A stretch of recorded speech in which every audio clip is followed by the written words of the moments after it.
তখনই বলবে যে ভাই 1200 থেকে 2000 টাকা আমি পার ডে ইনকাম করি, তার মানে তার মাসিক বেতন 50,000 টাকার মতো।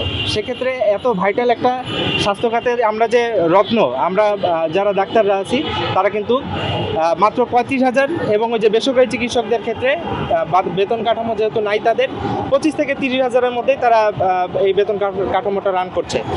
তো সেই জায়গায় আমাদের স্ট্রং দাবি যে আমাদের এই বৈষম্যটা নিরসনে ইন্টার্ন চিকিৎসক যারা রয়েছে তাদের সর্বসাকুল্যে 30,000, এবং যারা আমাদের ট্রেনি রয়েছে।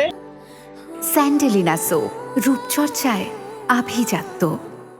বিভিন্ন বেসরকারি প্রতিষ্ঠানে এবং সরকারি প্রতিষ্ঠানে তাদের বেতন 50,000 টাকা করতে হবে, এবং আমাদের ডাক্তার সোসাইটির বিভিন্ন প্রাইভেট হসপিটালগুলোতে তাদের নির্দিষ্ট বেতন কাঠামো নবম গ্রেডের সাথে সামঞ্জস্য রেখে এটা সরকারকে বাস্তবায়ন করতে হবে।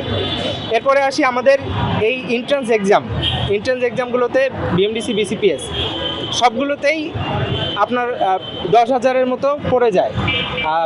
আপনার রেসিডেন্সি প্রোগ্রামের ক্ষেত্রে 7 থেকে 8,000, এবং এফসিপিএস প্রোগ্রামের ক্ষেত্রে 10,000, সাবজেক্ট ভেদে 11,000, প্রথমবার পরীক্ষা দিলে 11,000 পড়ে যায়।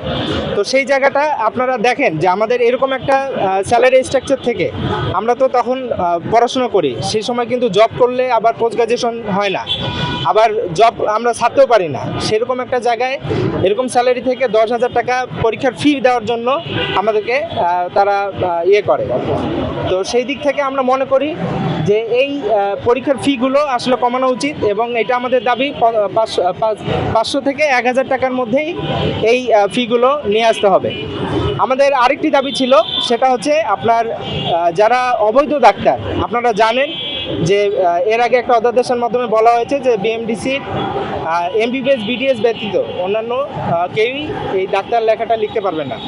কিন্তু আপনারা খেয়াল করে দেখবেন যে এখনও অবৈধ ডাক্তারের মানে সারা বাংলাদেশ 6 লাখ, এবং এই নিয়মটা বাস্তবায়ন করবে কে?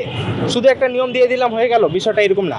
তো এটা বাস্তবায়ন করার জন্য আমরা সরকারের কাছে জোরালো দাবি জানাই, কারণ এটা তো শুধু মানে আমাদের ক্ষেত্রে না, এটা ডাক্তার রুগীদের ক্ষেত্রেও কিন্তু এটা ভোগান্তির শিকার। আপনারা খেয়াল করবেন যে বিভিন্ন সময় অ্যান্টিবায়োটিক রেজিস্ট্যান্ট, আমরা টারশিয়ারি লেভেল হসপিটালে যে অ্যান্টিবায়োটিক রেজিস্ট্যান্ট মানে অ্যান্টিবায়োটিকগুলো ইউজ করি একটা মুমূর্ষ রোগীকে বাঁচানোর জন্য, সেই ওষুধগুলো ফার্মেসির দোকান পর্যন্ত আপনারা দিয়ে দেন। তাই এটা বাংলাদেশে নিয়ম করে বন্ধ করতে হবে, এবং বাইরের দেশে এটার কোনো সুযোগ নাই, অ্যান্টিবায়োটিক কেউ লিখতে পারবে না। তো এরকম শুধু আমি অ্যান্টিবায়োটিকের উদাহরণ দিলাম, কিন্তু এরকম অনেক ড্রাগ আছে যেটা তারা ফার্মেসি থেকে শুরু করে, এবং যারা পল্লী চিকিৎসক তারা ইউজ করে। আরেকটা কমন ড্রাগ হচ্ছে স্টেরয়েড, সর্বরোগের মহা ঔষধ। কিন্তু স্টেরয়েডটা মূলত রোগীর সাইন সিমটম হয়তো বা কম হবে, কিন্তু রোগটাকে রেখে দিচ্ছে। তাহলে এটাতে কিন্তু রোগের যে প্রকৃত বিস্তার সেটা কিন্তু বোঝা যায় না। তো সেই জায়গাগুলোতে সরকারকে আমরা রিকোয়েস্ট করব যে এগুলোতে কাজ করতে হবে, এবং আমরা মনে করি যে স্বাস্থ্যখাতে শুধু এই দাবিগুলোর পাশাপাশি আরও অনেক দাবি আমাদের রয়েছে। তার মধ্যে অন্যতম আরেকটি দাবি হচ্ছে চিকিৎসকদের নিরাপত্তা। মানে এটা বলতে আমাদেরই লজ্জা লাগে যে আমরা এই দাবিটা নিয়ে রাস্তায় নামছি, কারণ বাংলাদেশ সরকার আমরা তো ডক্টর, আমরা তো জানি বাংলাদেশের ক্রাইসিস অনেক আছে। তো সেই ক্রাইসিসের জায়গায় আমরা কিন্তু মানে দিনরাত মানে সবসময় আমরা রুগীদের কথা সবসময় চিন্তা করি, এবং সেই হিসেবে আমরা চিকিৎসা সেবা দিয়ে যাই। আপনারা সবাই জানেন, সবাই অবগত রয়েছেন যে বিভিন্ন হসপিটালে, আমাদের সরকারি হাসপাতালগুলোতে তাদের কিন্তু মানে যে ইকুইপমেন্ট, অক্সিজেন সিলিন্ডার বলেন, যেগুলো রুগীদের আমরা লাইফ সেভিংয়ের সময় কাজে লাগাই, সেগুলোর কিন্তু অপতুলতার কারণে আমরা প্রপার চিকিৎসাটা দিতে পারি না।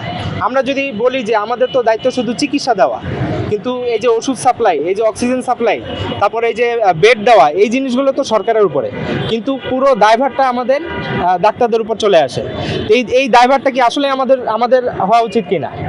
এবং সেই জায়গা থেকে আমরা বলছি বারবার যে একটা চিকিৎসা নিরাপত্তা আইন করতে হবে, এবং সেই অনুযায়ী যারা এগুলোর সাথে জড়িত তাদের দৃষ্টান্তমূলক শাস্তি দিতে হবে, না হলে এটা আসলে বন্ধ করা যাবে না, এখন পর্যন্ত যায়নি।